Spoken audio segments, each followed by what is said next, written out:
Welcome everybody to today's Maths Hour session on functions and graphs, brought to you by Macmillan Teacher Campus in partnership with Old Mutual 21 Acts of Goodness project. Before we start, I would like to talk about the admin of the platform that we streaming from, the control panel. Let us begin with a quick overview of the control panel. Notice the settings icon. This is where you will be able to check and adjust your audio setting. There's also a space where you can download the material for today's session. We've uploaded the material for you to download.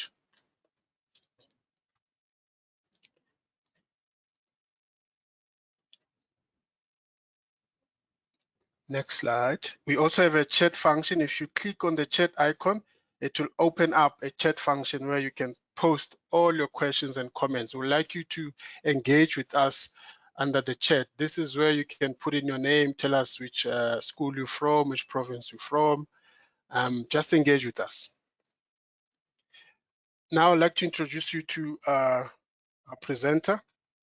I started taking an interest in maths midway through my high school career at Pretoria Boys High School, when my math teacher seemed to be able to express an endless passion for mathematics in her lessons.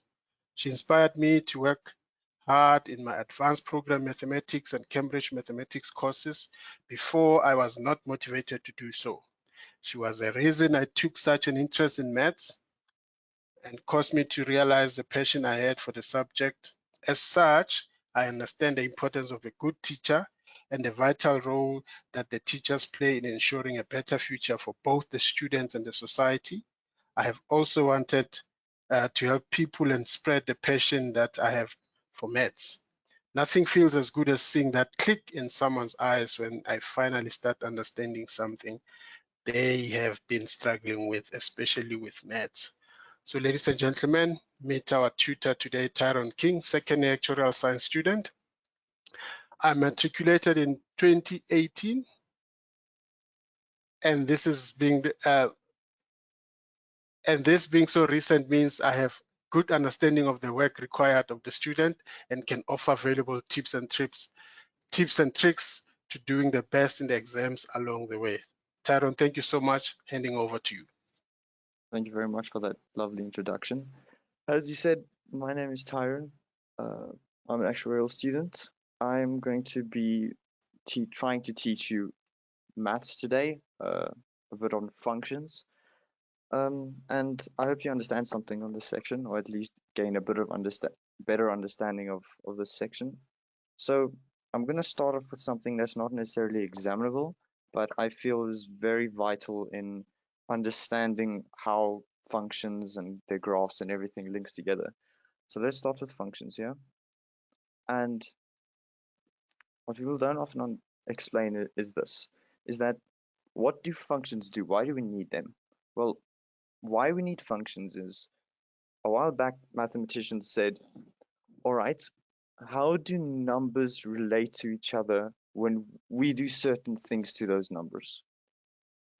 So how can we can take inputs, put it into a function and get outputs. And they asked, how can we relate the inputs and outputs together to draw patterns? So the first basic understanding of a function is that it takes inputs, our inputs of the function. So it takes our inputs, these will be our x's. It plugs it into a function, and what we get out is our outputs. And this is either f of x, or you'll know it as y. So on the graph, obviously, we have this as the x-axis and our y-axis here. So this is very important. Our function takes an input, plugs it into our function, and then gives us an output for that x value. So let's just start with a little basic example. Let's say my inputs, so my inputs for this theoretical function, let's say it's -2, -1, 0, 1, and 2. Now let's define our function. we're saying these x's are going to be put into our function. Now let's define our function to be 1 over x. Now let's define our y, or our f of x. So I said it takes our inputs, we plug it into the function, and we get our outputs. So let's do that. Let's take our input, plug it into the function, and then get our output. So you'll see if we plug in -2, 1 over -2, this is just -1/2. Now let's do it again for -1. 1 over -1, this is just -1. Now, I'm going to get back to this case in 0, because this is an important topic for a bit later. Let's plug in 1. 1 over 1 is just 1. You see 1 over, substituting in 1. Plugging in 2, we get a half. Now let's get to the 0. Notice here if I try to put in 1 over 0, what is this? Well, we know that we can't have this, so this does not exist, DNE, or undefined. Remember, anywhere in maths where you get something divided by 0, you say it's undefined, there's no solution. So this is undefined. And so let's think about this. If this function gives us outputs for all numbers of x -2, -1, 1, and 2, but just not 0, do you think I could take any number less than -2 or any number greater than 2 and this function will work? Yes, if I take 3, I get 1 over 3. 4, 1 over 4. Any number until infinity, I will be able to substitute into this function and get outputs. So that's where a graph comes into play. We obviously don't want to continuously just sub in numbers and plotting points. So let's plot these points first and then see what we get, how we can connect the dots. So we have our first coordinate, -2, -1/2. We have the points -1, -1. We have the points 0 and does not exist. This is technically not a point, so let's put a little star here. This is not actually a point. We have the point 1, 1, and we have the point 2/2. These are all x, y. So let's plot this on our graph, on our axes. So we have axes like this. Remember, whenever you're drawing functions, graphs on the axes, label x and y. It's really important. So let's sub in our points. Let's take the point. Let's start with this one, -1 and -1. When x is -1, y is -1. So here we have the point -1, -1.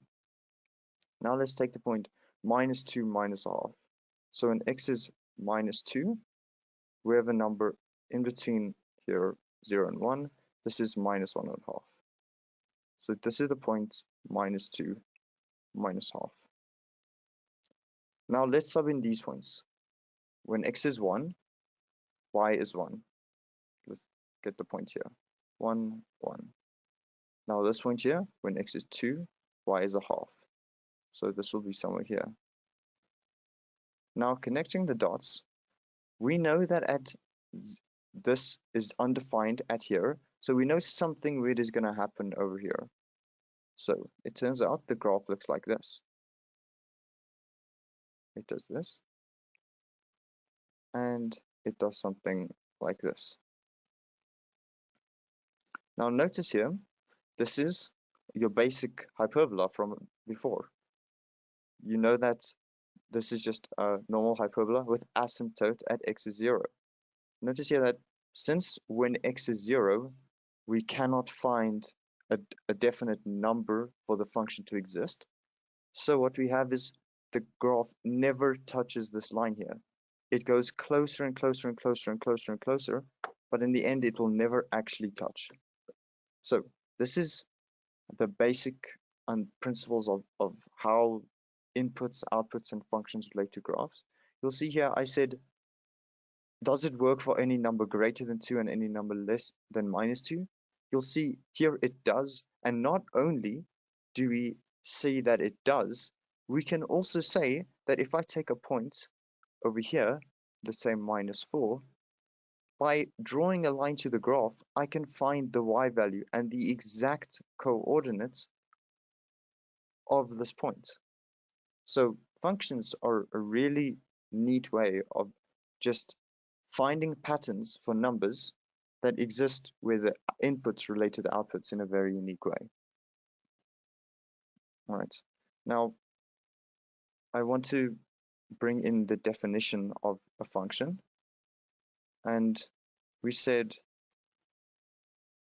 you probably know this already, we said that the definition of a function, say function, if every x value has only one y value.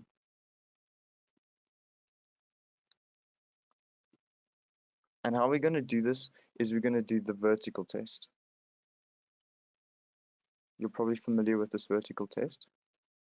We call it the vertical line test. And what we have is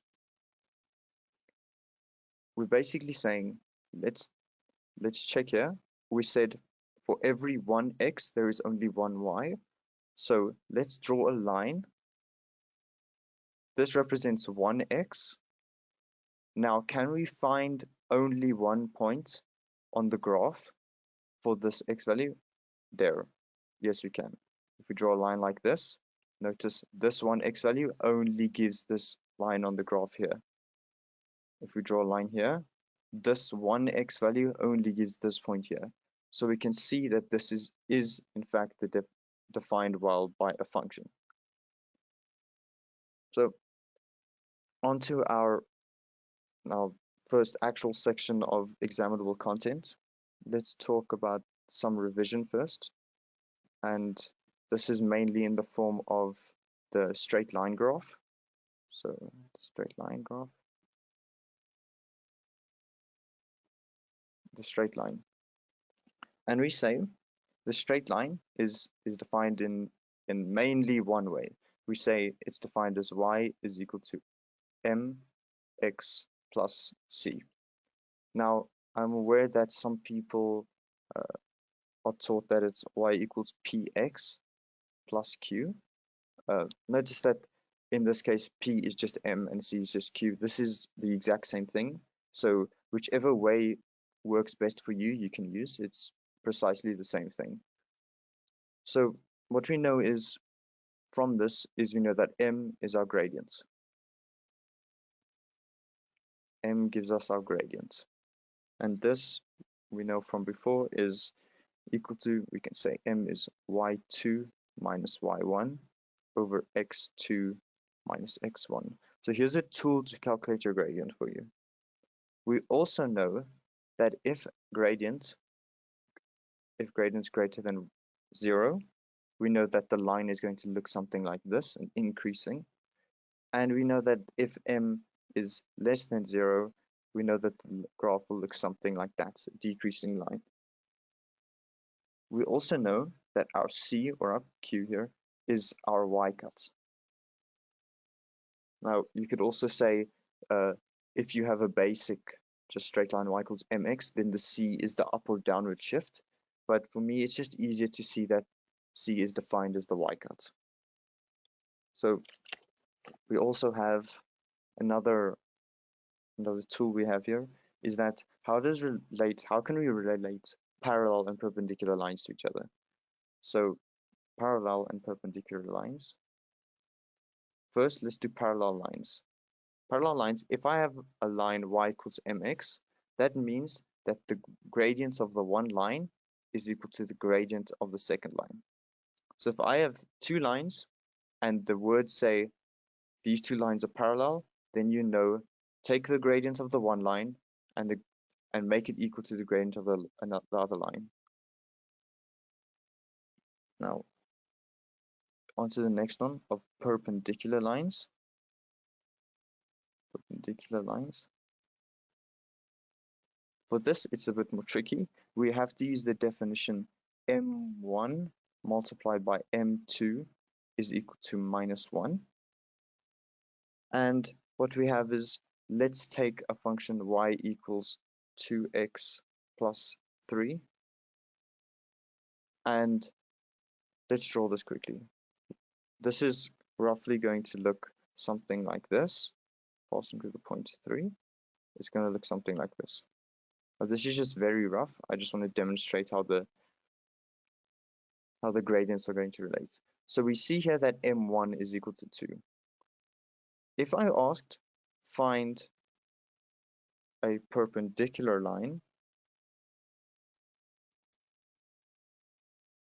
the line through the same point, or through the same, let's just say 0, 3. So that's, I'm just saying that I want to find it through this point here. Now I know that m1 times m2 is equal to -1. So since m1 is equal to 2, I have 2 times m2 is equal to -1. And solving for m2, I just get m2 is -1/2. So the equation of a straight line that is perpendicular to this, going through this point 3, will look something like this, with 90 degrees here. And I'll have y equals -1/2x plus 3. So the important thing here is perpendicular lines use this identity here, this situation. Now, before we move on to our next section, I have a past paper question for us to do quickly, and it's just going to be the first question of it, just going to be finding the equation of a straight line as practice. So here's what I would like you to do quickly, just 6.1. I'll give you a couple of minutes, then I'll explain how to solve it afterwards. I'll zoom in a bit for you.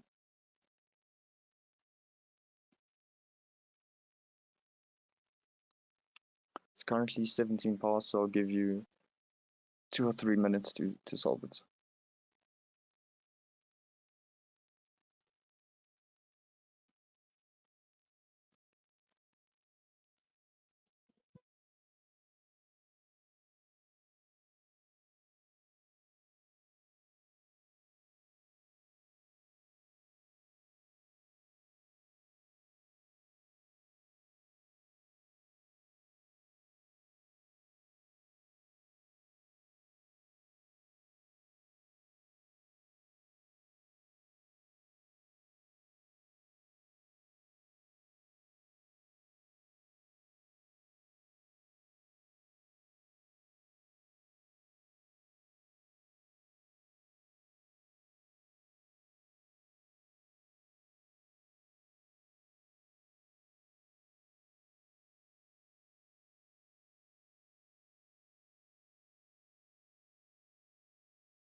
All right, so I'm going to go through steps into solving this question.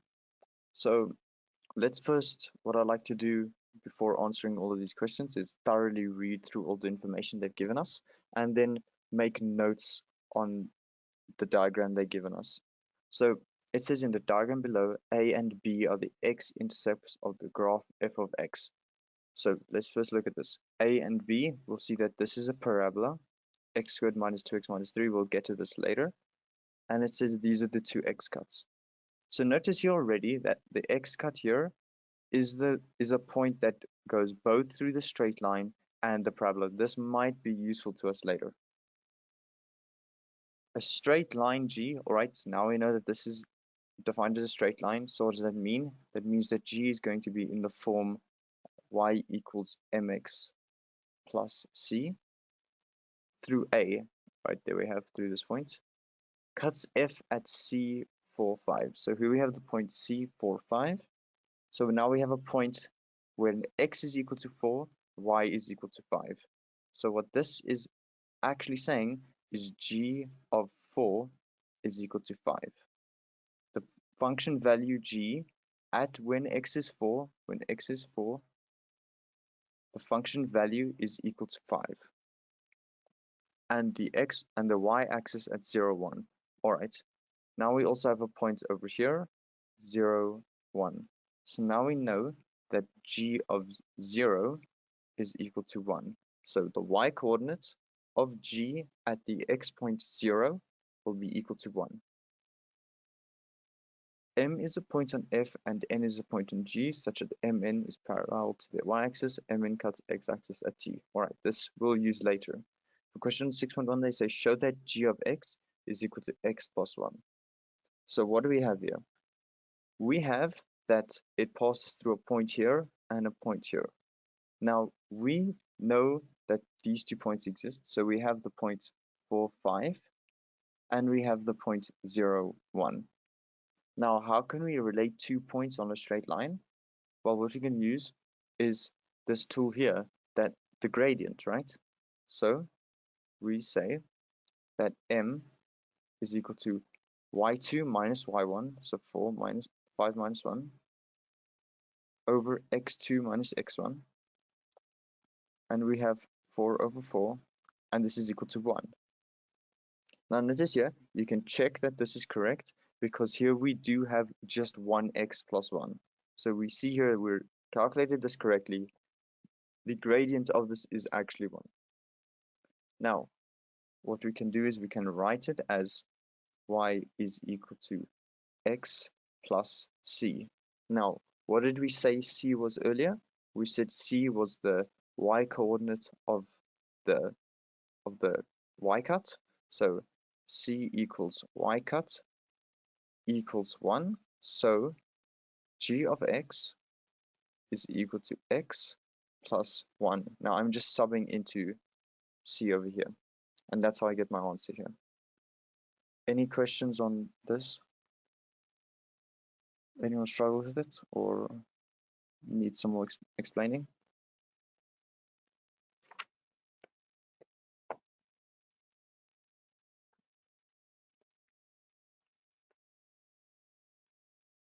All right, it doesn't look like it. I'm going to move on to the next section then. All right, so our next big section, this is a very important section of the work, and this is the parabola. Now,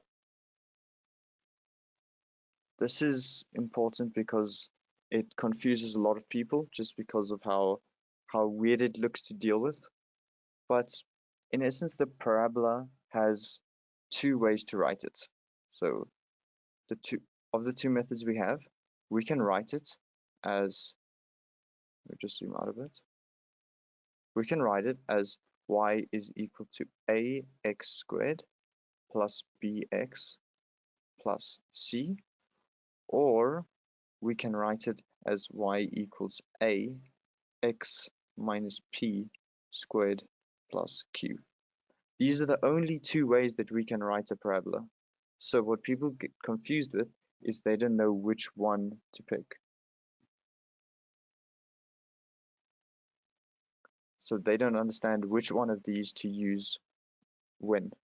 So let's break it down. For this one, let's see what all these variables mean. So for a, we have if a is greater than 0, the shape of the graph will be a smiley face parabola. You can think of it as a is greater than 0, so it's happy to be bigger than 0, smiley face, or whichever way you want to memorize it. And then if a is less than 0, of course, it'll be a sad face. Now, we also have here that C is, once again, just like our straight line. This is the y-intercept. And an important thing to know with this form of the parabola is that we will often be asked to find the turning points or need to find it in our calculations. So the turning points for this method of the parabola will be used by x is equal to minus b over 2a. This only gives us the x coordinate of our turning point. So to get the y coordinate of our turning point, we need to sub in this point into this. So if that makes sense, the turning point, the x coordinate of the turning point, this is the x coordinate, and then subbing this x into here, so subbing this x into this equation, that gives us our y coordinate. So once again, find the x coordinate of the turning point by using this minus b over 2a, just taking minus this over 2 times this. Then to find the y coordinate of it, you take that x value that you got here and plug it into this x over here and here. All right. Now onto this function here, this method of doing it. What we have is our turning point is immediately given in this equation by x is equal to p and y is equal to q. The reason people get confused with this is that they get confused with this minus over here. If I'm going to just demonstrate this with an example as an exercise here. Let's say I have y equals to 2 times x minus 2 squared plus 3. This is squared. So I said x is p is my turning point. So in this case, it is the form minus p. So 2 is my turning point coordinate is 2, and 3 is my y coordinate, and 3.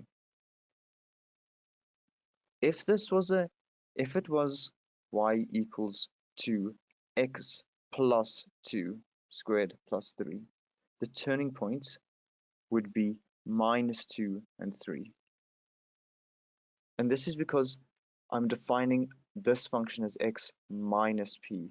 And I'm saying if it is the form x minus p, then the turning point will be x is equal to p. So the x coordinate, if it's in the form x minus p, will just be p.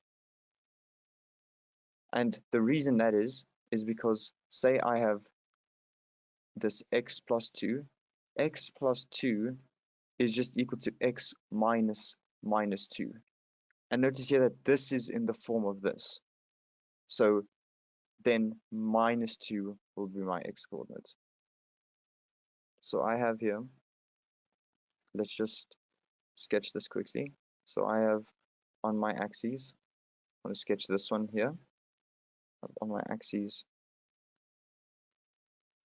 x and y, very important to label x and y every time you draw axes. And I have the turning point, first of all, this a, 2, this one here. I forgot to mention that this a is has the exact same meaning of this a. This is also the a greater than 0, happy face, a less than 0, sad face. So since we have that 2 is greater than 0, we'll have a smiley face, and it goes to the point 2, 3. So that's x is 2, here's y is 3, and we our turning points, and we have the point here, 2, 3, and we said it was a smiley face, so it looks something like this.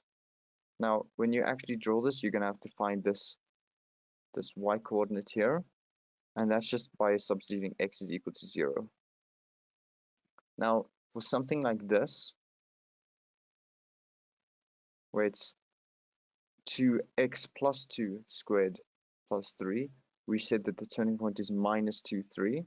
So once again, the a is the same as this, so it's going to be a smiley face. And we have now that the turning point is, instead of x is 2, we have x is minus 2. So minus 2 and 3. We draw these lines, dotted lines across. And you have the point here, minus 2, 3. Teachers sometimes like you to do these dotted lines and say x is minus 2 and y is equal to 3. This is because it's the axis of symmetry of this at least is the axis of symmetry.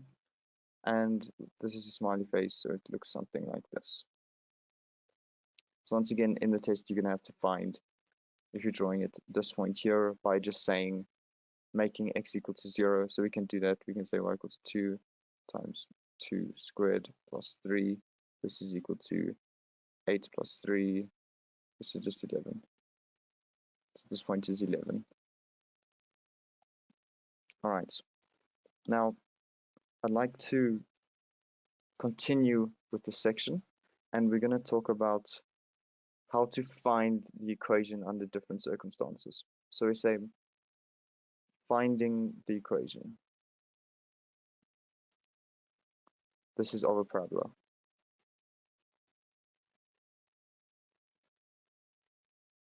Finding the equation of a parabola, we mainly look at two situations at first.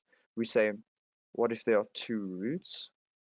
Now, what I mean by roots is x-cuts. So if there are two x-cuts, or if there is a turning point. So either a turning point or two x-cuts, you take two different approaches. So if there are two roots, we have to use a special variant of the first function, and we say y equals a x minus x1 multiplied by x minus x2. Now, important here, x1 and x2 are our x-cuts. x1 is equal to first x-cut, x2 is equal to second x-cut. All right. So if we are given our x-cuts, we just rewrite it as this, except instead of saying x1, we'll substitute our first x-cut in. Instead of x2, we'll substitute our second x-cut in. Now after this, you'll just sub in another point, and then you'll be able to solve for a. So let's do an example. Let's say I have a function and it looks something like this. X, y, and I'm saying it looks like this. I say this is 1 and this is minus 3. And now I'm also saying that there's a point here, minus 2, 6, that passes through the function. So this function has an x-cutted 1 and an x-cutted minus 3, and it cuts through a point minus 2, 6. So what I want to do is use this formula. Why do I use this formula? Because I am given that there are two x-cuts. The two x-cuts are given here. So I rewrite it as y equals a x. Instead of x1, I'm going to use minus 3. So I'm going to keep the minus here. Minus 3 multiplied by x minus, what is x2? x2 is 1. Now I'm going to just simplify this a bit. I get a minus the minus, that just becomes a plus, so it becomes x plus 3 multiplied by x minus 1. But now, what else can I do? I need to solve for a. How do we usually solve for a with other functions? We just substitute a point in, right? We substitute a coordinate. In this case, let's substitute this in here. So I'm saying minus 2 and 6. So I'm going to have y, instead of y, right, I'm going to substitute 6. So I'll have 6 is equal to a. Instead of x, I'll have minus 2. Minus 2 plus 3. Minus 2 minus 1. And then going on with this, I get 6 is equal to a.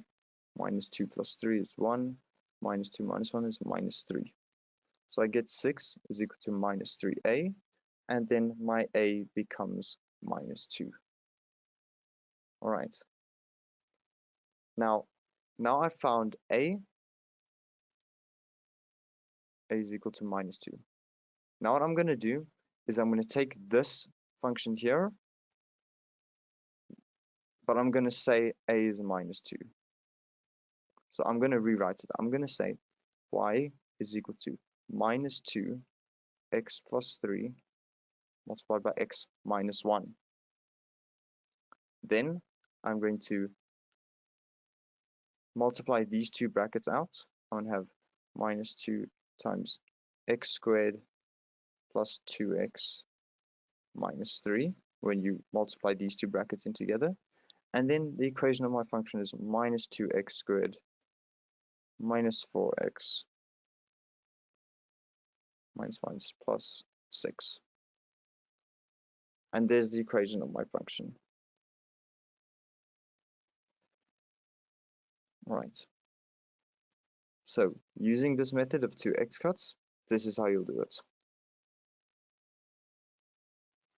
All right. So now let's go to the method of if you're given a turning point. So if you're given a turning point, let's think about something. If for two roots we use this method or this interpretation of the parabola, for this one, let's use the other one. So we want to use y is equal to a x minus p squared plus q. And the reason for this is because this equation directly, as we said earlier, directly relates p and q, the turning points, together. So we can use this a lot easier to get the turning points than the other one. So let's give an example. Let's say I have something like this, and it has an x cut here at minus 4, but my turning point here is minus 2 and 6. So I'm given a turning point and another point. Since I'm given a turning point, I use this function here. So what I have is this function here, and I'm going to substitute in my turning point. So I have y equals a. Now, it's important here, does this become a minus 2 or a plus 2? In this equation x minus p, we said p is equal to the turning point. So I will have minus 2 squared plus 6, right? Y equals a x plus 2 squared plus 6. Now, just on the side quickly, if let's say you're in an exam and you're stuck as to, or you're confused about this, the sign of this p. Think about this. If it's x plus 2, it means the turning point is in the left of the x-axis. If it is x minus something, it means the turning point is on the right of the y-axis. So I'm going to say, since this is a plus here, the turning point should be on the left of the y-axis. So I have here x-axis. Here's my turning point. It's on the left. Awesome. I got it right. If it was x minus 2, if I had x minus 2 here, now we know if it's x minus 2, it means the turning point should be on the right of the y-axis. Notice here that it's on the left So if you have a minus 2 here, but it's on the left, you know you did something wrong. All right, so let's continue solving this. We have ax plus 2 squared plus 6. Now, let's take another point we have. We have this point over here. So substituting in minus 4, 0, we have 0 is equal to a multiplied by minus 4 plus 2 squared plus 6. And solving for this, we get a to be minus 6 over 4. This is just your normal solving, taking across minus 6, minus 4 plus 2, minus 2, doing all your algebra. So what we then have is that y is equal to minus 6 over 4 x plus 2 squared plus 6. So I'm just taking this and I'm substituting back into this. And that's my equation. All right. Now back onto the past paper we had earlier. Let's now do the questions that actually relate to the parabola. I'm gonna make this a bit bigger, easier for you to see. And I'm going to give you a bit of time to first do 6.2 and then we're going to do 6.3. If you finish 6.2 before I explained it, then you're more than welcome to carry on to 6.3. But for now, I'm going to give you a couple minutes to do 6.2.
All right, we should be done with 6.2. So I'm just going to quickly go through it. So for 6.1, they say, or 6.2, sorry, they say, calculate the coordinates of A and B.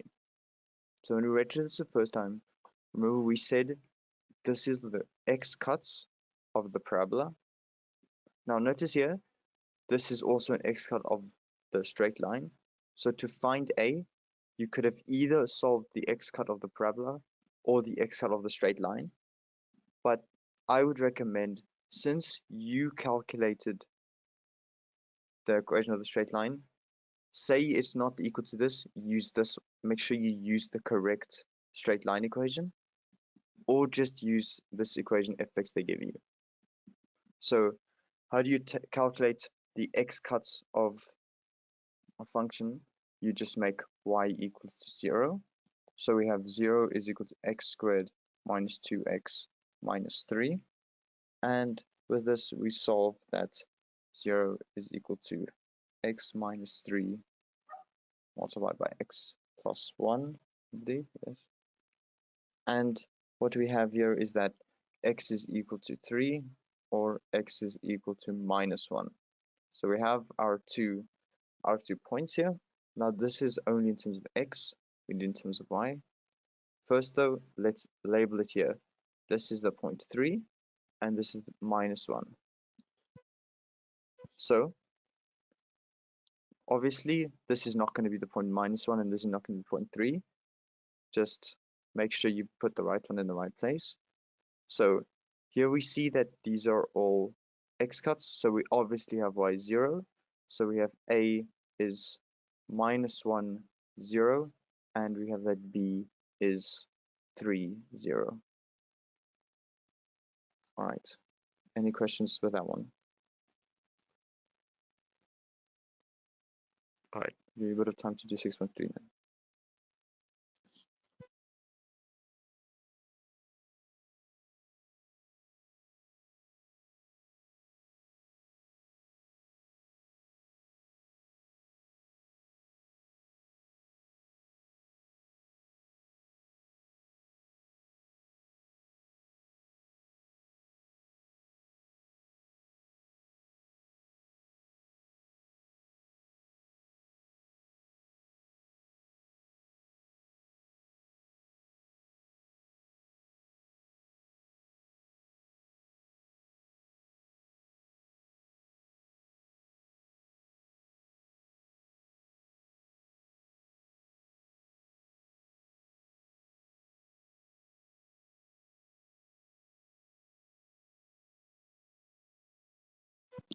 All right, I'm just going to go through it quickly. So for 6.3, we have determine the range of f. Now this is another important concept, domain and range. And domain, we're saying we're going to get to this in a bit. We're saying for what values of x does it exist? Of x does it exist?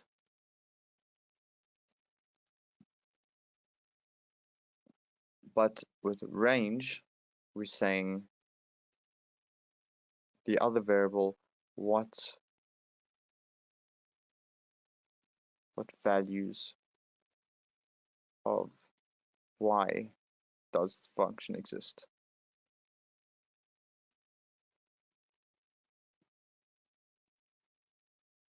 All right, so for what values of y does this function exist? Let's look at this. Let's look at our values of y. So we have y as horizontal lines like this. That's how we can interpret y. We're looking at the parabola. If y is a number here, and I draw a line across like this, notice here that there's a value of the graph here and a value of the graph here. So the graph does exist at y equals this point here. Now, let's see, as we go up, we'll see that this line carries on until infinity and this line carries on until infinity. So what we get by that is that as y gets greater or greater and greater and greater, it will always exist. So we don't have a range problem here. The function always exists here. At 0, we have the line here. Notice once again we have the function. Now, what happens if we keep changing that line lower and lower and lower? Here it works, here it works, here it works, here it works, until here. Now notice below this turning point, it doesn't work. We can't find values of y where the function exists below this point. So only y values above or including this point, the function exists. So since the range is what values of y does the function exist, we have here that the turning point is the lowest value that y can be. So we can obviously solve for that. We have our equation as, or our f of x is equal to x squared minus 2x minus 3. And recall from before, to calculate the turning point of this, we say x is equal to minus b over 2a. And then we have that minus b is just minus of this, so this is just 2, and 2 times 1 is just 2, so it's equal to 1. All right, now how do we solve the y coordinate? We say f of 1 is equal to 1 squared minus 2 times 1 minus 3. Everyone understand how I got this? I'm taking this equation, substituting 1 into x to find the y coordinate. So here you have this as a result minus 4. All right, so I have a turning point at 1 and -4. All right, so I'm saying that this point is 1 -4. We said y exists, or the function exists for y greater than this point y, but not for less. So obviously the range in terms of y will be y as an element of -4 to infinity. Notice it includes -4 because at -4 the function is defined for y. So if I substitute values of y for less than -4, the function doesn't exist. But for any points greater than -4 and including -4, the function does exist. So that's how we found range in this question. All right, now let's move on to our next part of functions, and we have the hyperbola.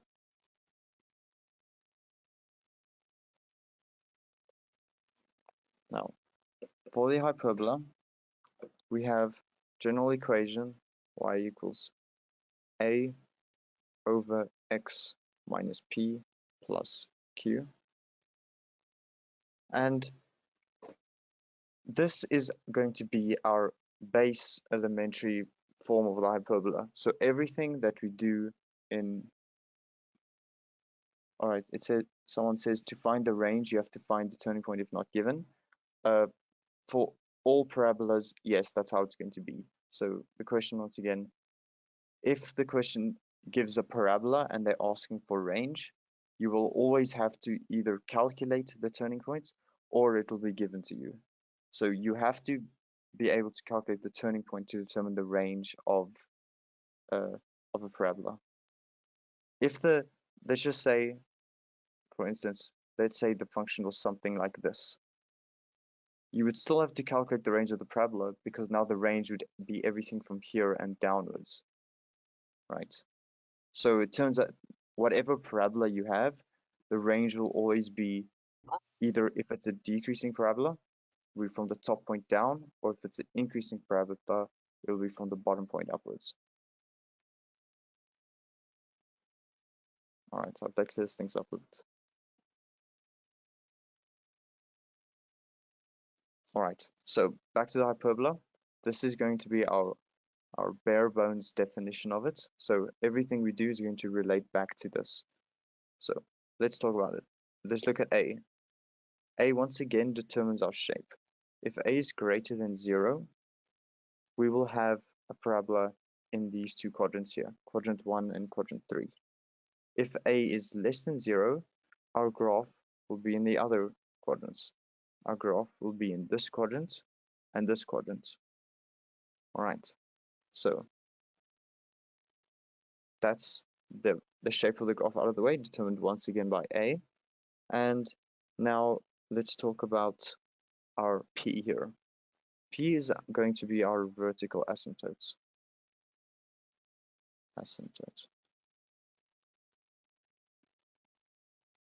And the reason P is going to be our vertical asymptote is because let's look at what we have.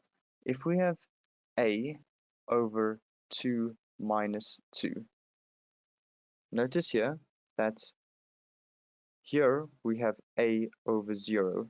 This is undefined.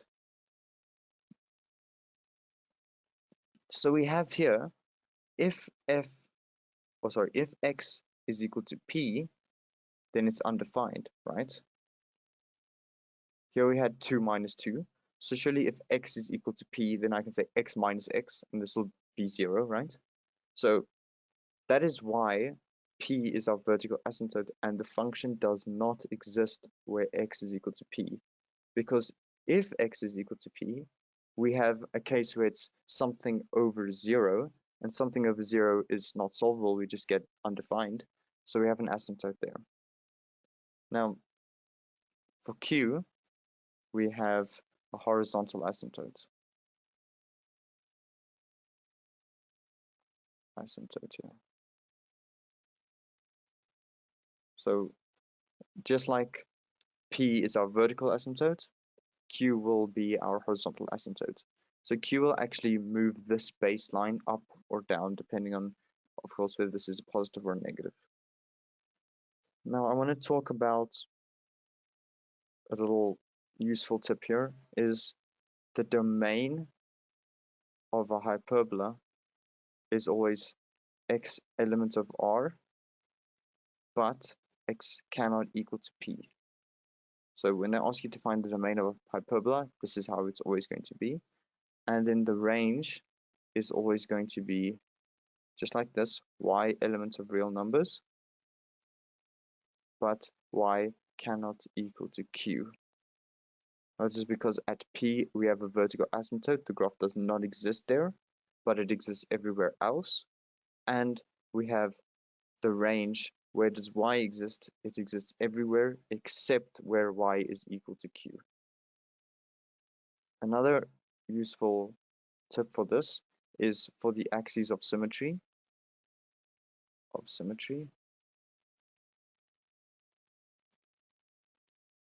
All right. And for the axis of symmetry, we have let's just go back to our function again. We have a over x minus p plus q.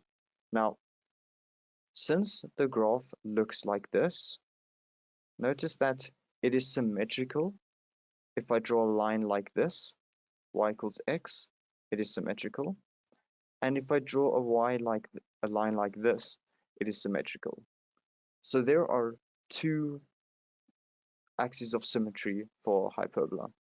There's the positive gradient,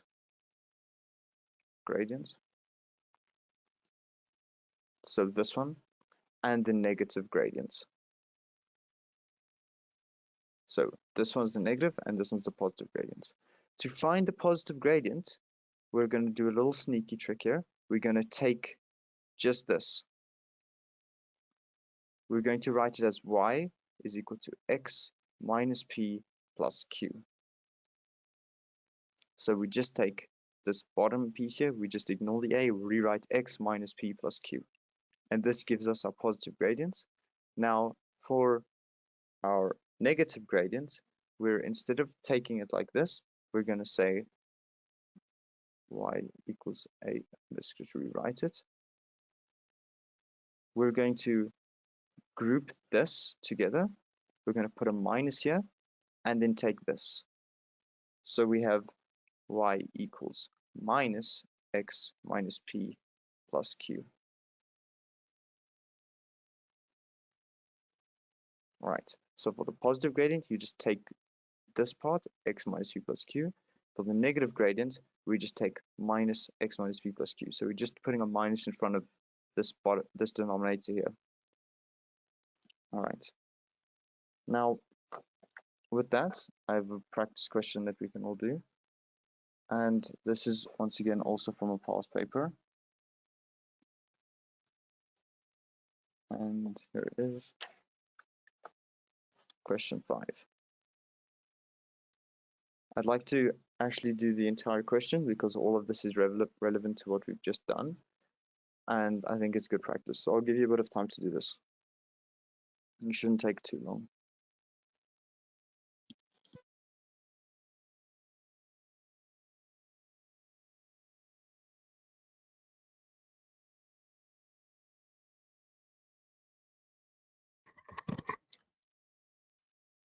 Remember, you can unmute yourself to ask a question.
All right, I'm going to go to the question quickly. So question 5, we have very little bit of given information. They're just given us that f of x is equal to -1 over x minus 1. Now, we know that this is going to be a hyperbola. This looks like this over here, ax minus p plus q. Now, notice here that this could have been written as f of x is equal to -1. So this is our a over x minus 1. This is our p plus 0. So our q here is equal to 0. That's important to notice. And for question 5.1, I'm going on, we have write down the domain of f. So from before, we said domain is x element of real numbers, but the x is not equal to p. So here we've identified that 1 is equal to p is equal to 1. So we have domain is x elements of real numbers, but x cannot equal to 1, right? Remember not to put a p here, just put the actual value it is here. For 5.2, they say write down the asymptotes of f. So we said it's going to be having a vertical asymptote and a horizontal asymptote.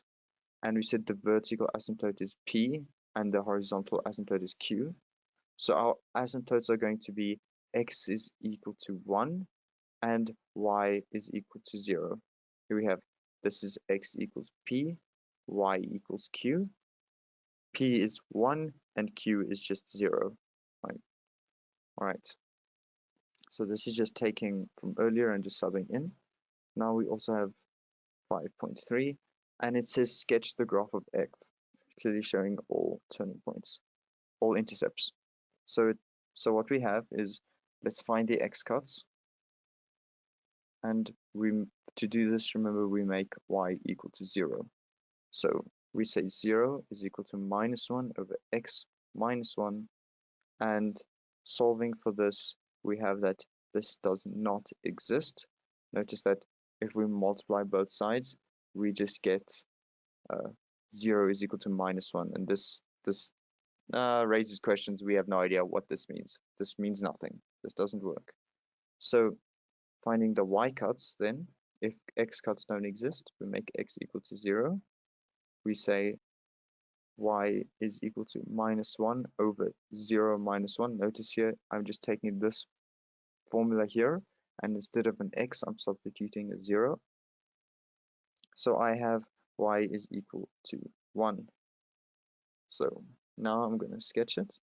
We have that a is equal to -1. This is less than 0.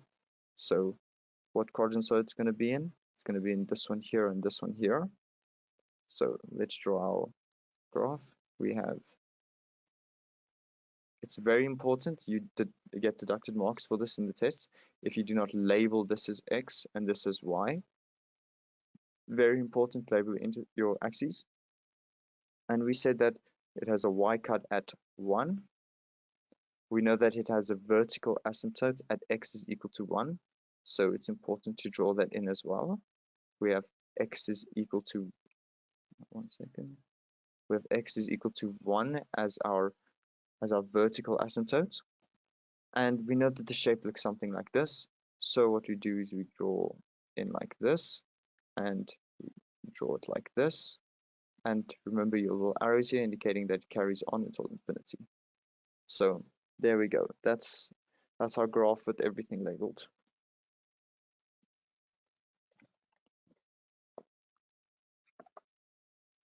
All right. Now let's go on to, that's hyperbolas out of the way. Let's go on to the exponential.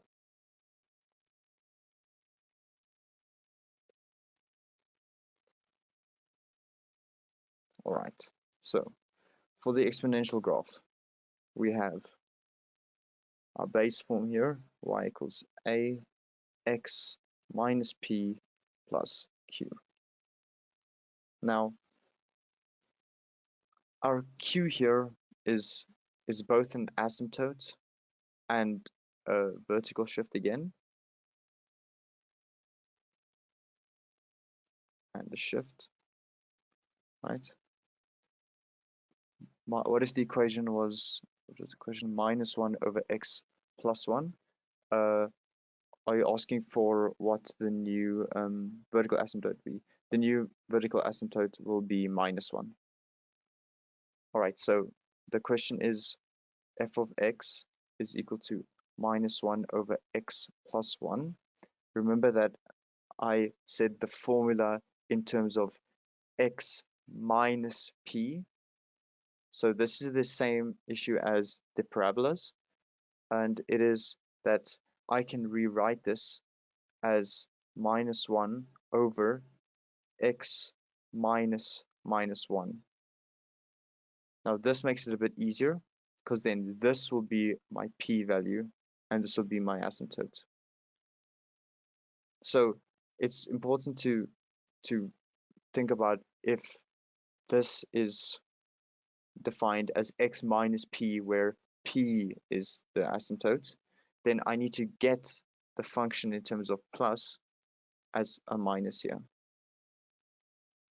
One thing you can also say, the same reasoning as the parabola, is you can say if this number is a positive, then the asymptote will be to the left of the x-axis. So the exact same reasoning as the parabola.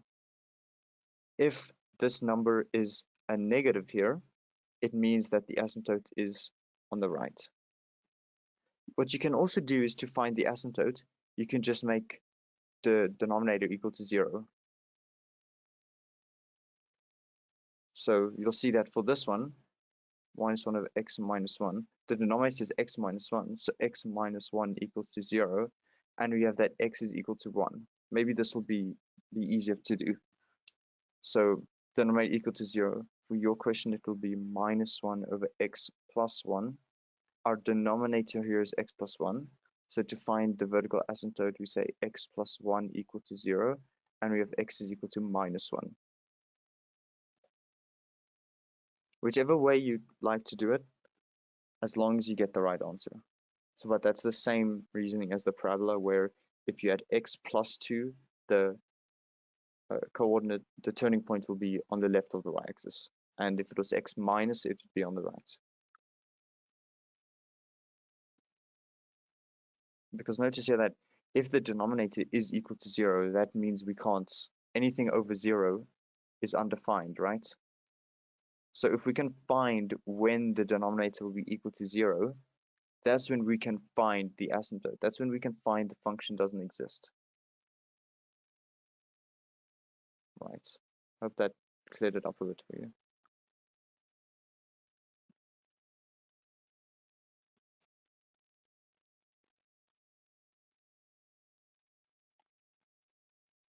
I believe the recording of the lecture is uploaded afterwards to the website.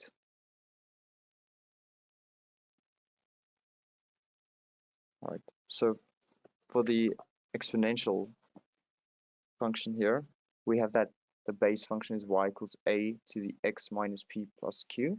Q we said is our asymptote and shift. And we have p is just a left or right shift. So here we have, don't stress about the asymptote for an exponential for in terms of x, because remember an exponential would either look something like this or like this. Notice we can't really find a a line going down that this function doesn't exist for. So also for say x is equal to p, then you just get a to the power of 0, which is just 1. So we never for an exponential actually have a vertical asymptote. So in this case, this minus p just causes the graph to shift left and right. Obviously, if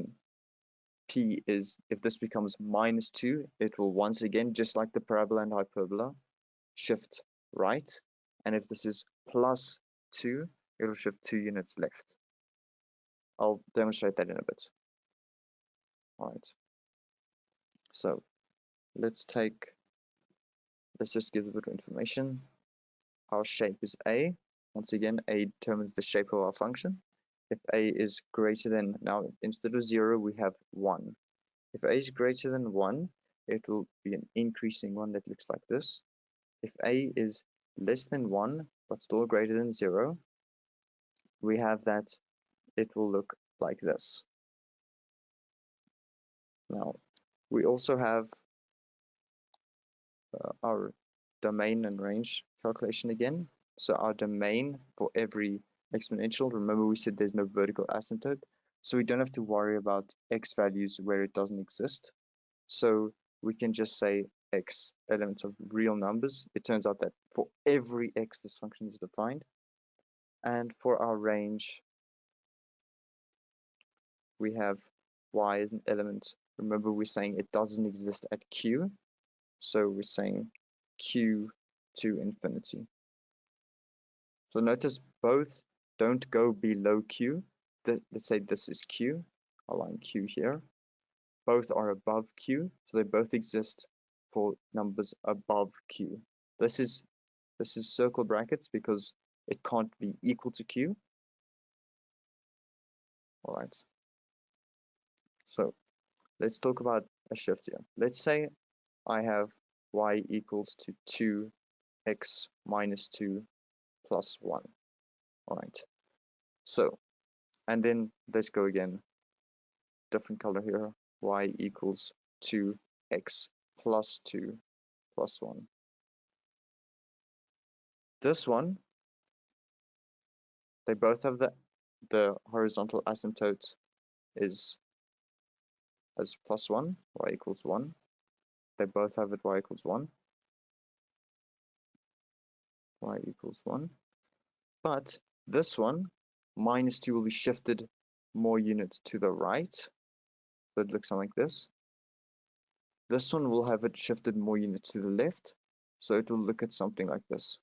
Now, notice here, there's not a massive change, right? The only change is where this y cut is. All right. We have here that the y cut for this one is lower than the y cut for this one. That is because if you shift something left, obviously like the function that goes upwards like this, if I shift it left and right, that's what it will do. I can show it in Desmos. I just a graphing calculator right here. 2 to the power of x, it just looks like that. If I have y equals 2 to the power of x minus 1, notice here that that's minus 1 here.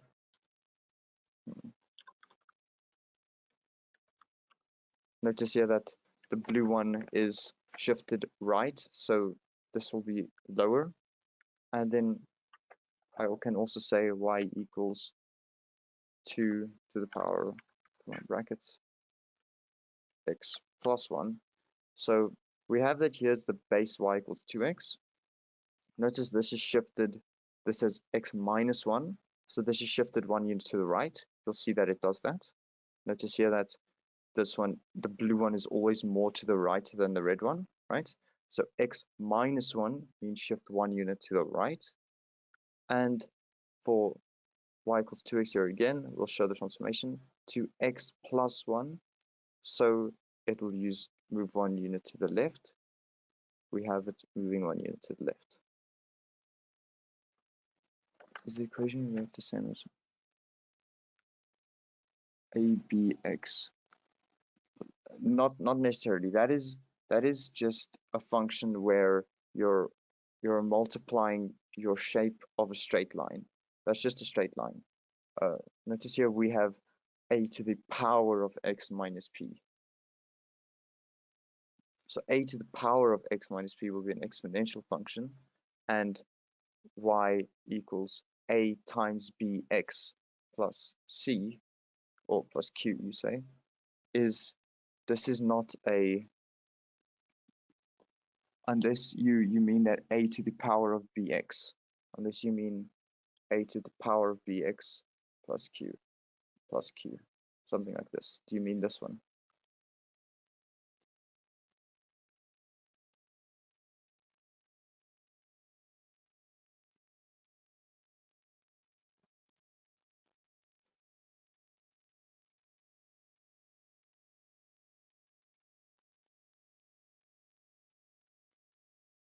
Right, but this is a straight line.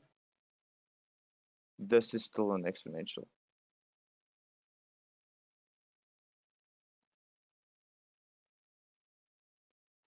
All right, so key to the exponential, we have a base a to the power of x.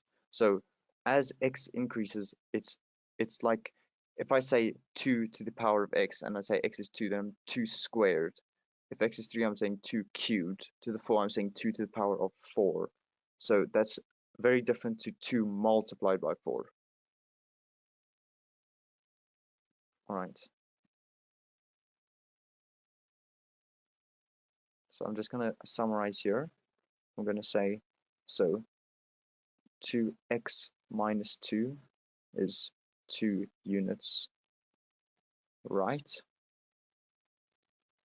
and 2 to the power of x plus 2 is 2 units left. So just like the hyperbolas and parabolas, you want it in the form x minus p.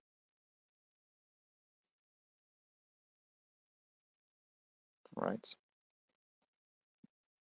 It turns out that with any function you have, if you have f of x minus 2, this is just 2 units right. So say f of x is equal to anything. F of x minus 2, I'm just replacing x with x minus 2. F of x minus 2, let's say y equals a to the power of x plus q. And now I'm saying then f of x minus 2 is y equals a to the x minus 2 plus q.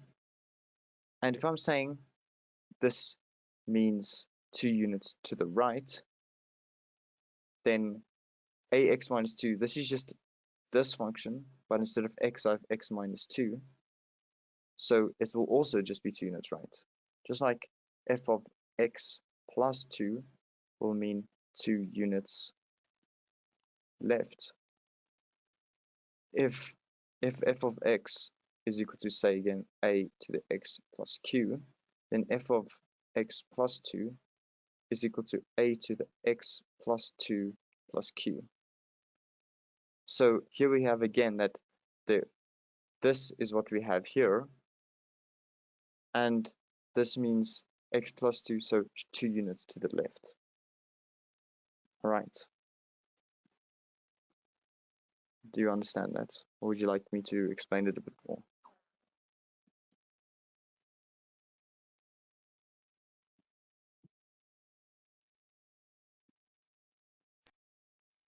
Tara? Yes? Yes, please. Yeah, could you please explain a little bit more the fnx minus 2, this part to the This left. part of I mean to okay, the this right, yes. Yeah, all of this. just do it again. Yes, yeah, Okay. yeah. Okay, cool. All right. So what I'm saying here is, let's say I have a function f of x. If I want to change, if I want to shift a graph units left or right, I can say, okay, I want to move it 2 units right. Or let's say right first, yeah. This means that f of x becomes f of x minus 2. So if my f of x is y equals, let's say, a to the power of x, then f of x minus 2, to say f of x, let's link it, f of x is y equals a to the x. I want to shift it 2 units right, so f of x becomes f of x minus 2. So instead of y equals a to the x, instead of x, I'm substituting x minus 2. So I will have y equals a to the x minus 2. Okay. I can do it again for two units left. I'm Yeah. saying, Oh, okay. Now I see. Then if it's positive, then it shifts to the left. yeah, If it's x plus 2. Okay. yes. No, I know. And I think I'm covered. Yeah. Okay, awesome. All Okay. right. Sure. So, okay, two people say they want this explained as well. So I'm just going to explain this again, just the rest of the question. So if I'm saying I have f of x, I have a function. Let's say this is again y equals a to the power of x. And I want to shift it 2 units left. So the question says take f of x and shift it 2 units left. Then I say f of x becomes f of x plus 2. So important thing to note here, f of x, if I'm shifting 2 units right, I'm changing x with x minus 2. And if I'm moving it 2 units left, I'm replacing x with x plus 2. So then my function becomes y equals a to the x plus 2. So you can see here that if x is replaced with x plus 2, I'm shifting 2 units left. And if I'm replacing x with x minus 2, I'm shifting 2 units right. Please show a vertical shift example. All right. Let's say I had my f of x is equal to, let's say, 2 to the power of just x. A vertical shift, Now, this is universal for every single function you'll ever do. Moving a shift up or down, you're just adding something to it. So let's say vertical shift 3 up. What I'm doing is I'm taking f of x and I'm saying f of x. Now I'm closing the brackets. This is important. I'm closing the brackets. Plus 3. Now, this is not the same of f of x plus 3. This is very important. These are not the same. F of x plus 3, I'm just taking the function f of x and I'm just adding 3 to everything. So what I'll have here is I'll have 2 to the power of x. Now I don't have plus 3, I have plus 3 here. So I'm taking my graph of 2 of x and I'm adding 3 every time. Does that make sense? If I was saying, it's very, very important to not get these two confused. This is just a pure general example of how shifting left and right, you change the actual x values.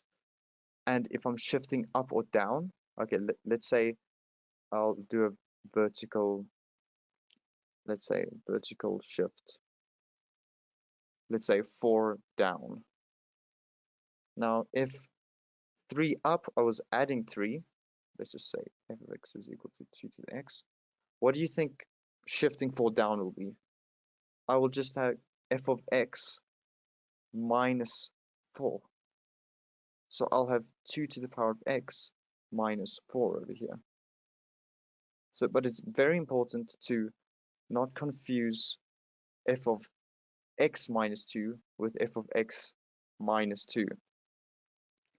In general, if I'm shifting left and right, if I want to go 2 to the right, I need to replace x with x minus that shift.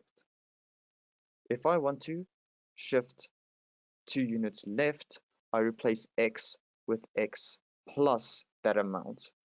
If I want to shift up or down, I just take my original graph and I add the amount. So maybe maybe it's best if I summarize it. It seems people aren't struggling with this, which is normal because this is by far the hardest section in understanding graphs. So don't stress if you don't feel like you fully understand everything. I have my function f of x. If I want to shift k left, my f of x becomes f of x plus k. If I want to shift k to the right, my f of x becomes f of x minus k. If I want to shift k up, I have f of x plus k. If I want to shift k down, I want f of x minus k. All right. So here's a little thing you can copy down if you want. It's not in the notes, but in general, if I have a function f of x and I shift k left, f x plus k, I'm just replacing x with x plus k. If I'm shifting k units to the right, I'm replacing x with x minus k. All right. And this works for all graphs you have. All right. I hope that helps you understand it a bit.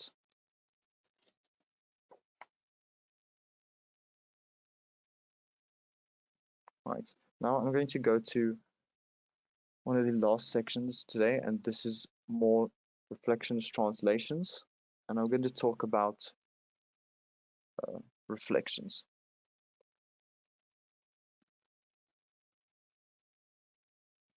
So there are two base rules: reflecting in the x-axis and reflecting in the y-axis. If I want to reflect in the x-axis, my y becomes minus y. If I want to shift in the y-axis, my x becomes minus x. So let's take a function. Let's say f of x is equal to 3x. Let's just say this. If I want to reflect in x, reflect in the x-axis, what happens? My y becomes negative. So I have minus f of x is equal to 3x, and f of x becomes minus x. If I want to now reflect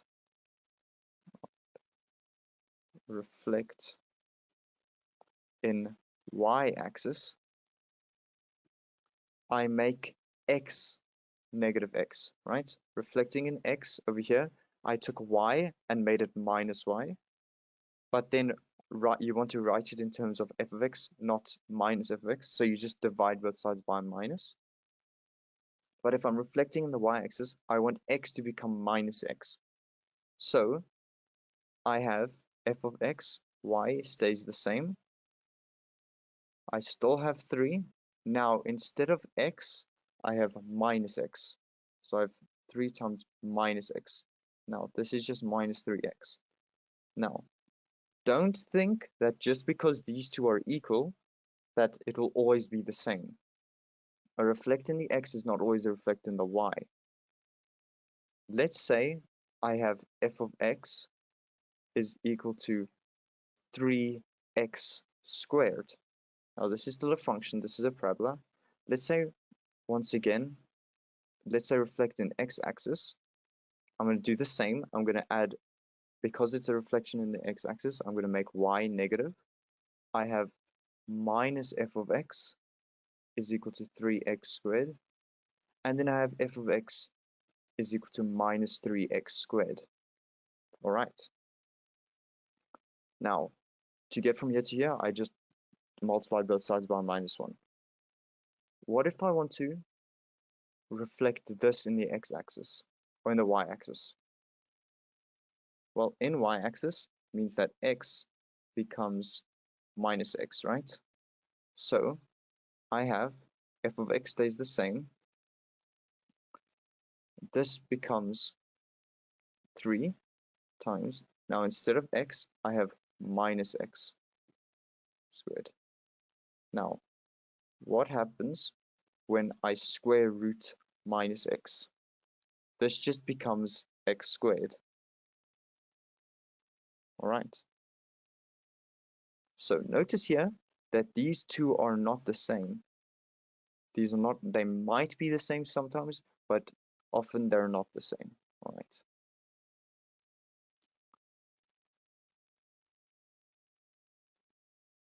If you would like me to rewrite it in that other method, I can. So let's say I have my function f of x.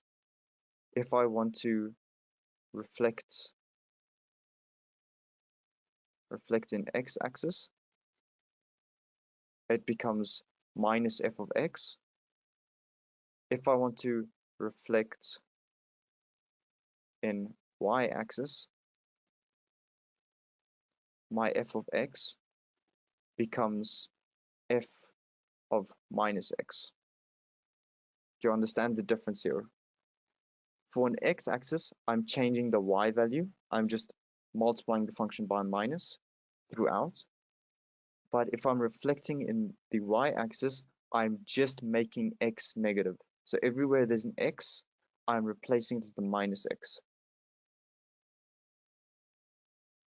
So this notation means that whenever there's an x, I'm just replacing it with this new thing in the brackets.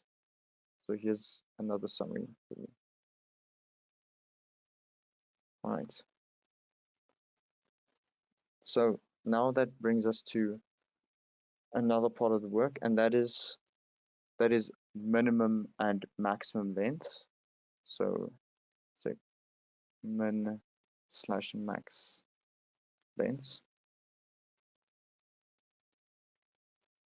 All right.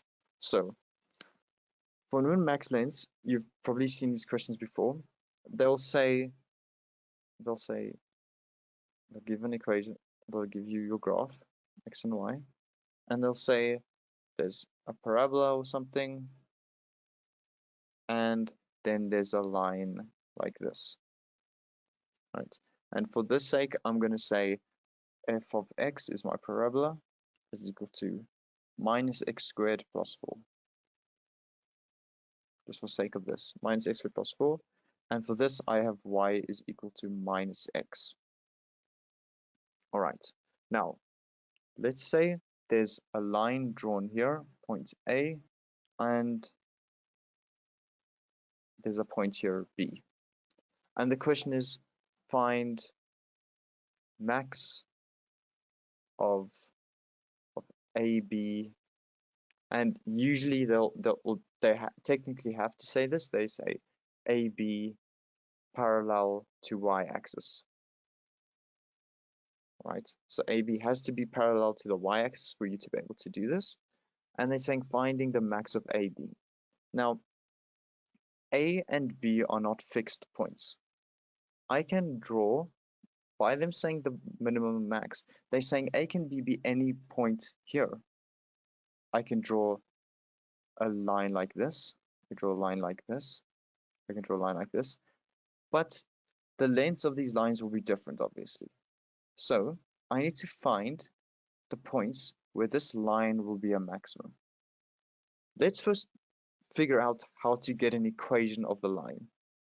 If I'm saying f of a point is equal to a and g of a point is equal to b, then the distance between the two will obviously be the top one minus the bottom one, right? If I have this point as 2, 4, and this is 2, minus 2, I can find the distance, right, by subtracting the two. So now that we can't just fix numbers, let's give it in terms of our inputs. So what we have to do whenever we get questions like this is our first step is always define a new function L of x is equal to top minus bottom. This is always our first step that we write down. So whenever we have a question that says find the max or min of AB, given that AB is parallel to the y-axis, we always do Lx is top minus bottom. So here we have, what is our top graph? Our graph that is just above the line for this interval. Which one is that? That is f of x. So we have, I'm going to say f of x minus, what is our bottom? Let's just make this one g of x minus g of x. And subtracting the two, I get minus x squared plus 4 minus g of x, and that's just minus x. Now it's important here, I'm subtracting minus x. Don't forget that this is a minus of a minus x. So I have minus x squared plus 4 plus x. All right. Now, what does this look like? This looks like a parabola, right? This looks like a parabola. What do we know about a parabola? Every parabola has a turning point. If the parabola is a sad face parabola, then the turning point, the y-coordinate, will always be the maximum point that graph reaches, right? So there we have the words maximum, right? So what's the connection we can do here? We can say that the maximum point will be the y-coordinate of the turning point. So what we really need to do is find the turning point of Lx, or find y-coord of TP of L of x. This is a parabola. This is going to have a maximum number. So to do that, we say x is equal to minus b over 2a. Remember, this is of that one form ax squared plus bx plus c. So minus b over 2a. Remember that this can be written as minus x squared plus x plus 4. So b is just 1 coefficient, so it's just minus 1. This is a minus 1 as well. 2 times minus 2 is minus 2. So I get a half. Now, how did we say we get the y-coordinate of this? Well, we said we take the function, in this case it's function L, of a half. And we get minus a half squared plus 4 plus a half. And it turns out that this is 17 over 4. And that's our answer. That's our final answer. So in recap, if they give us a minimum, or find the minimum of maximum length of a line between two graphs, they have to say that's parallel to the y-axis. You find Lx, your function L, in terms of input x, and you define it as the top function minus the bottom function. You do the mathematics, you substitute the top function, substitute the bottom one. You get a parabola. Parabolas have maximums or minimums. So you find that point, which is the turning point. You find the turning point of this parabola. You find the y-coordinate of the parabola, and that is your answer. All right. So I have a question on the previous section. The negative sine 3 why is situation?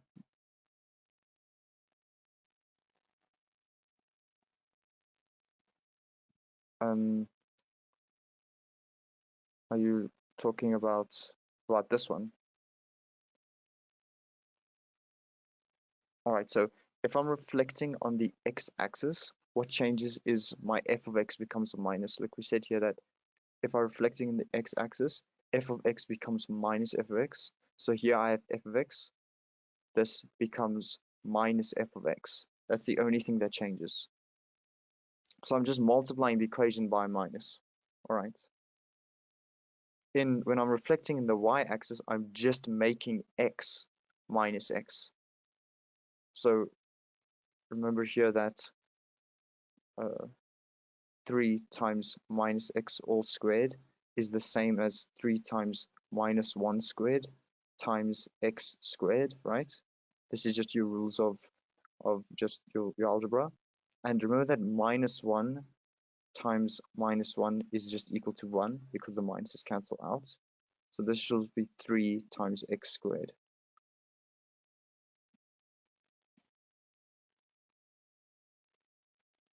All right.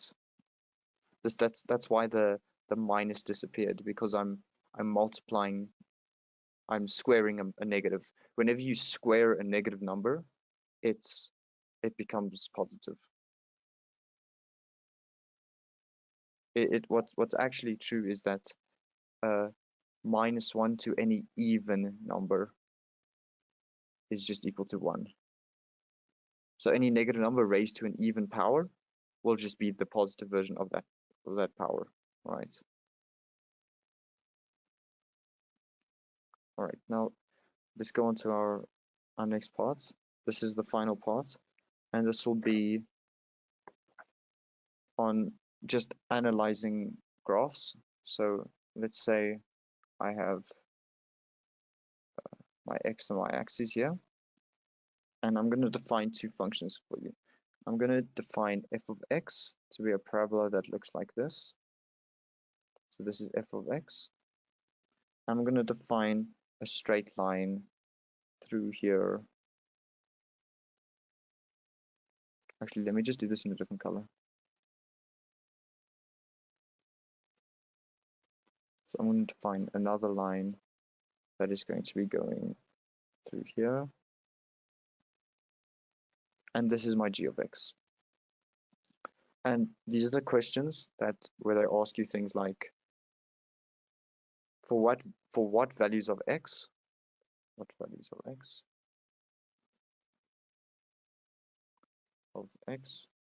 is f of x greater than 0? So that's for I. Then for I we have f of x greater than or equal to 0. Things like the most complex ones, f of x over g of x greater than or equal to 0. All right. So when asking to analyze this, it's important we're asking what values of x. So we're going to be looking at these values over here, right? I'm going to define certain numbers here. I'm going to say this is A, this is C, this is B. All right. These are the only important ones that we're going to need. If I'm asking you when is a function greater than 0, any function is greater than 0 is over here. Any function is less than 0 over here. All right. So whenever I'm asking function greater than 0, I'm asking above the x-axis. When I'm saying function less than 0, I'm asking below the x-axis. So where is f of x greater than 0? Let's look at f of x. Fx is this parabola here. Let's start over here. This point here, that is below the x-axis. That's in this less than 0 range. So here it's less than 0. Now let's carry on going. If we carry on going with x this way, we see that here, what happens here is interesting. The function is equal to 0. Over here, this is equal to 0. So you have 3 regions. Below the x-axis, it's less than 0. On the x-axis, it's equal to 0. And above the x-axis, the function is greater than 0. So what happens if the function is here? Well, here it's in this region greater than 0. All right, so that's what we want. And if you carry on here, greater than 0, greater than 0, greater than 0, greater than 0, greater than 0, until the point here, this is supposed to be through here.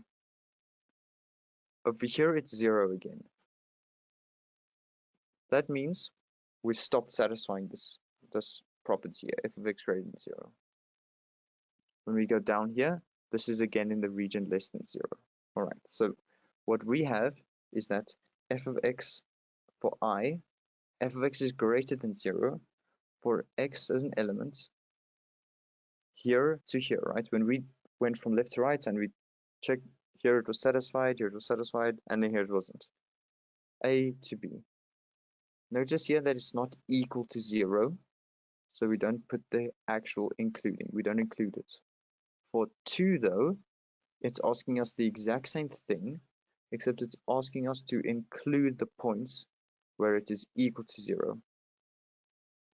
All right, So here's a point here. Where is f(x) equal to 0? When we went and moved right here, we said that it's equal to 0 here and here.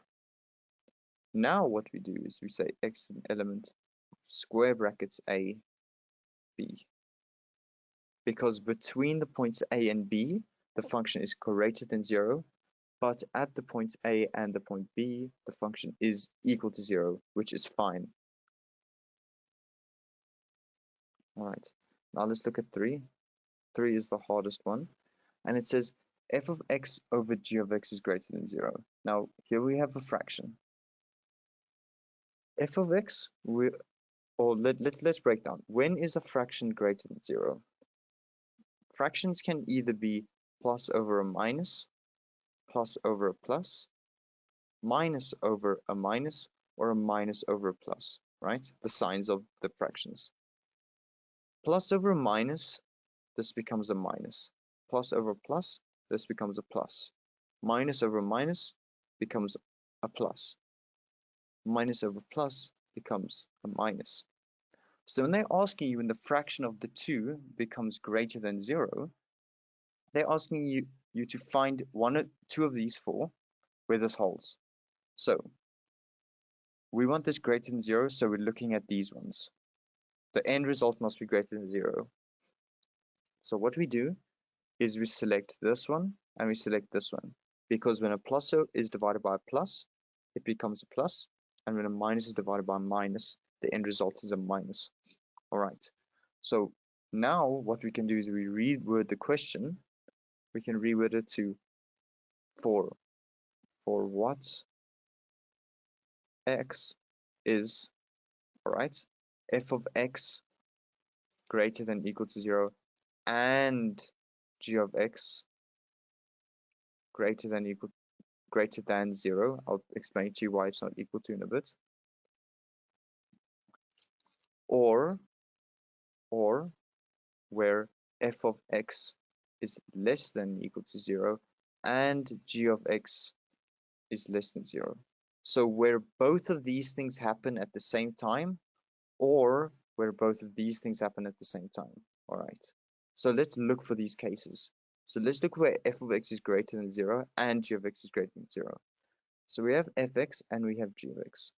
Fx is greater than 0 between a and b. Notice here it's greater than or equal to, so we can include fx equal to 0.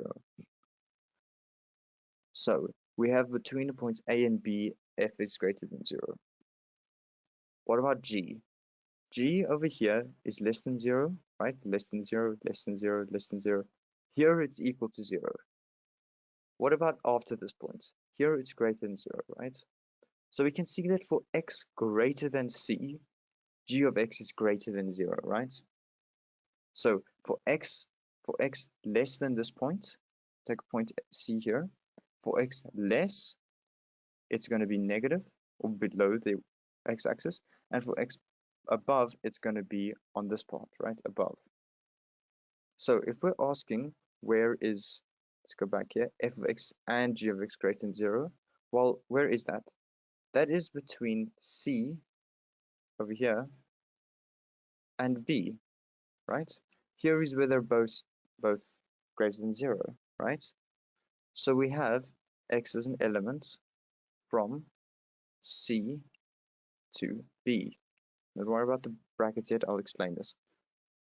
So here we have from c, if x is here, f of x is above the x-axis, and so is g of x, right? If I have a point here, g of x and f of x above the x-axis. If I have a point here, once again, right? Only here do I get one below and one above, right? Okay. So we've got the point where they're both greater than 0. What about where they're both negative? All right. Well, so let's take a point here. Here g is less than 0. And notice that this carries on. So here f is also less than 0, right? And if we carry on going and going and going, take an x value here, we'll see that they're both less than 0, both less than 0. What about here? After here, one becomes positive and one becomes negative, right? So what we have is they're both negative, between minus infinity to a, right? I'm going to square brackets here. Or, so this point here, anything to the left of this point, they're both negative, right? Now, what about here? I want both negative. It turns out this is the only point where they are going, this is going to hold. What about if I carry on going? Here they're both negative, here they're both positive, right? We've already included this part. And then here one is positive and then one is negative. So what we have is we just have these two. So our answer is x element of C to B union, it's just or, negative infinity to A. Now, I said I'll come back to the brackets. This is quite important. What happens if g of x is equal to 0?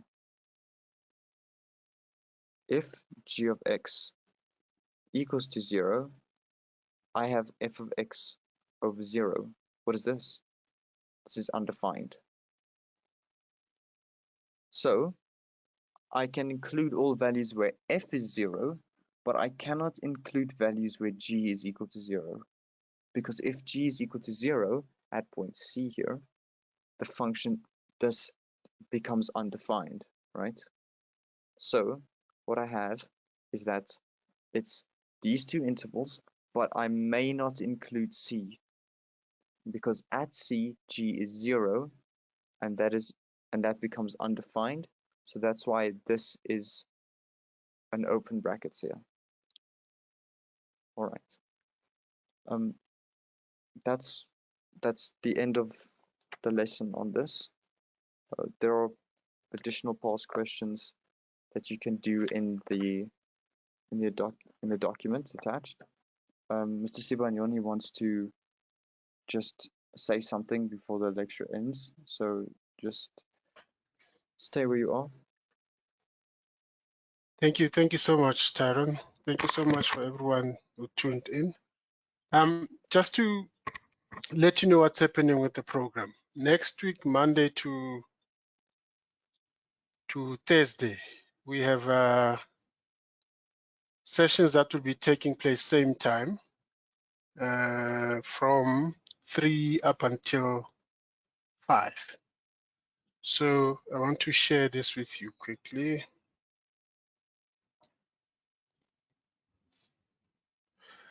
So please look out on our social media. We'll be posting out the advert for that so that you can register to join us on those 4 sessions that we'll be working on next week. So we got on Monday, we've got trigonometry. We've divided trigonometry into 2 parts because it's a big section. So you have trig part 1 and we've got trig part 2. And then on Wednesday, we're going to deal with probability. And then on our last day, Euclidean geometry. With this one, we are not going to start on Thursday, Euclidean geometry. We are not going to start at 3. We are going to start at 4:15 until 6:15. So thank you so much. We hope to see you again next week throughout the week, giving you revision exercises for you to do and getting you ready for the exams. Thank you so much. Cheers.